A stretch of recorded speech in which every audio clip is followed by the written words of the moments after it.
As-tu déjà pris un moment de silence pour te poser une question honnête? Je gagne de l'argent. Alors, pourquoi ai-je l'impression qu'il me glisse toujours entre les doigts? Ce n'est pas parce que tu es négligent. C'est pas parce que tu es paresseux. C'est parce qu'à un moment de ta vie, on t'a transmis des règles qui ne fonctionnent plus. Tu les as suivies sérieusement. Tu as fait ce que les adultes responsables sont censés faire. Et pourtant, les résultats ne sont jamais arrivés. Cette frustration que tu ressens n'est pas de la confusion. C'est une prise de conscience qui frappe à la porte. Et la prise de conscience, si tu l'écoutes, est toujours le début du changement. Je vais te dire quelque chose qui peut piquer un peu, mais qui peut aussi te libérer. La plupart des gens ne perdent pas financièrement à cause de grosses erreurs spectaculaires.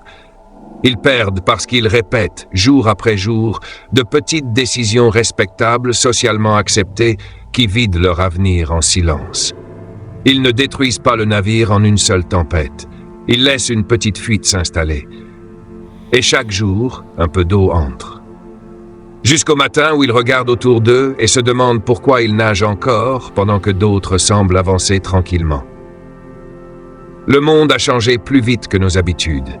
Ce qui avait du sens il y a quelques années n'en a souvent plus aujourd'hui. Ce qui construisait la sécurité autrefois la détruit parfois maintenant. Mais les habitudes sont tenaces et le marketing est très convaincant. Alors, les gens continuent de dépenser leur argent là où les chiffres ne fonctionnent plus depuis longtemps. Ils se sentent occupés, ils se sentent responsables, mais ils ne se sentent pas libres. Or, la liberté financière et personnelle devrait être l'objectif. Voici un cadre simple qui peut clarifier toute ta vie financière si tu acceptes de l'utiliser. Chaque euro que tu gagnes fait une seule de ces trois choses. Soit il grandit et devient plus d'argent. Soit il t'apporte une vraie valeur ou répond à un besoin réel. Soit il disparaît sans rien de concret en retour. La plupart des gens pensent vivre dans la deuxième catégorie. En réalité, ils ont glissé dans la troisième sans s'en rendre compte. C'est là que la partie est perdue, sans même que personne n'annonce qu'un jeu est en cours. Parlons maintenant des décisions qui paraissent intelligentes, mais qui sabotent discrètement le progrès. L'une des plus dangereuses consiste à mettre de l'argent dans des choses que tu ne comprends pas. Quand tu investis sans comprendre, tu n'investis pas. Tu espères. Et l'espoir n'est pas une stratégie. C'est une émotion. Une seule mauvaise décision, prise par excitation ou par peur, peut effacer des années d'efforts disciplinés. J'ai vu des gens économiser pendant 10 ans, puis tout perdre en quelques mois, parce qu'ils ont poursuivi quelque chose qu'ils étaient incapables d'expliquer. Ils ne savaient pas comment ça fonctionnait. Ils savaient seulement que d'autres gagnaient de l'argent. Ce n'est pas de la sagesse, c'est de l'envie déguisée en costume. Quand tout monte, tu te sens brillant. Quand tout baisse, tu te dis que c'est temporaire. Pendant ce temps, ton argent apprend à ses dépens. La connaissance n'est pas optionnelle en matière d'investissement, c'est une protection. Si tu ne peux pas expliquer d'où vient le rendement, quels sont les risques et pourquoi l'opportunité existe, tu ne construis pas de richesse. Tu lances des dés en appelant ça du courage. Passons maintenant à quelque chose de moins excitant, mais beaucoup plus puissant. L'habitude silencieuse de trop payer pour des dépenses renouvelées automatiquement. L'assurance est un exemple parfait. Les gens payent mois après mois sans jamais remettre le montant en question. Les entreprises comptent là-dessus. Elles augmentent les prix lentement, sachant que la plupart des gens ne remarqueront rien ou ne prendront pas le temps de changer. Pourtant, une simple comparaison peut libérer des centaines d'euros chaque année. Pas une seule fois. Chaque année. Ce n'est pas de l'argent spectaculaire, c'est de l'argent discipliné. Et l'argent discipliné, réinvesti régulièrement, crée des résultats étonnants. Ce qui me surprend, c'est l'énergie que les gens mettent dans des décisions temporaires et le peu d'attention qu'ils accordent à celles qui se répètent toute leur vie. Ils passent des heures à choisir un restaurant, mais pas 30 minutes à vérifier une facture qui reviendra tous les mois pendant des années.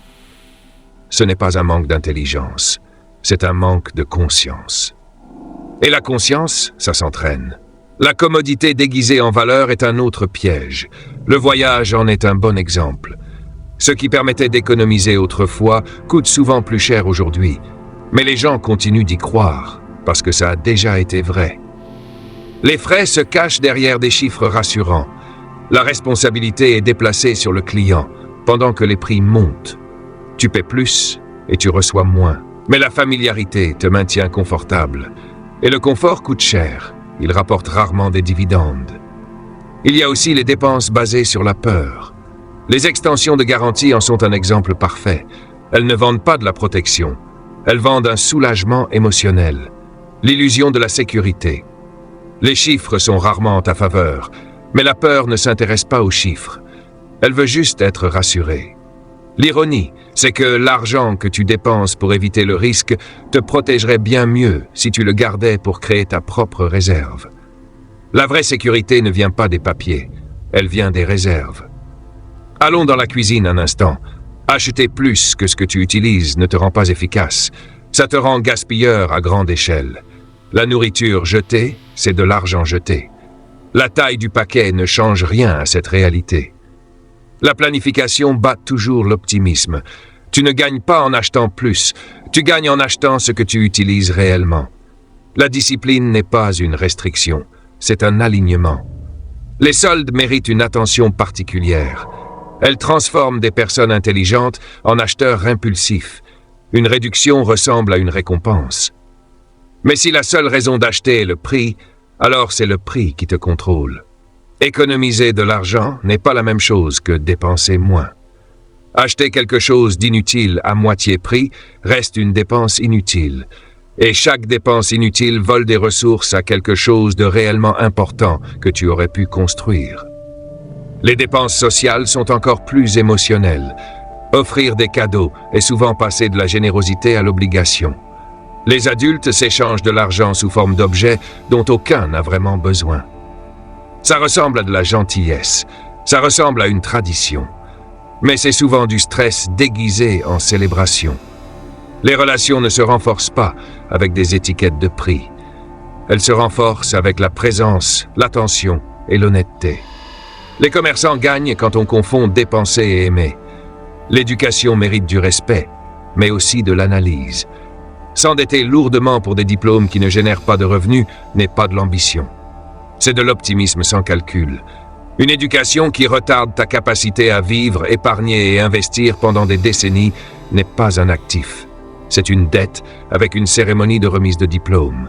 L'éducation devrait élargir tes options, pas t'enfermer. Les petites habitudes quotidiennes, celles qui semblent inoffensives, sont souvent les plus dangereuses. Quelques euros ici, quelques euros là. Des achats de confort qui disparaissent en une journée, mais restent inscrits durablement sur ton relevé bancaire. Le problème n'est pas le café, ni le snack. Le problème, c'est la répétition inconsciente. Ce que tu répètes devient ton mode de vie. Ce que tu automatises devient ton avenir. Et enfin, parlons de l'endroit où tu vis. Les décisions liées au logement façonnent la liberté plus que presque tout le reste. Quand trop de ton revenu part dans le logement, tout le reste étouffe. L'épargne disparaît. La prise de risque s'éteint. Les opportunités passent. La maison devient une cage. Et le pire, c'est qu'elle ressemble souvent à une réussite vue de l'extérieur. Voici la vérité.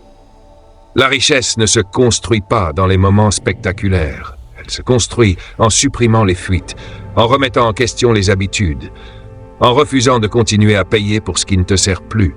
L'argent que tu cesses de gaspiller ne disparaît pas. Il devient des options. Il devient de la flexibilité. Il devient de la tranquillité d'esprit. Tu n'as pas besoin de gagner 2 fois plus pour changer ta vie. Tu dois arrêter de financer des systèmes conçus pour profiter de ton inattention. Quand tu fais cela, quelque chose d'étonnant se produit. L'argent cesse de te fuir. Il commence à travailler avec toi. Et à partir de là, le progrès devient inévitable.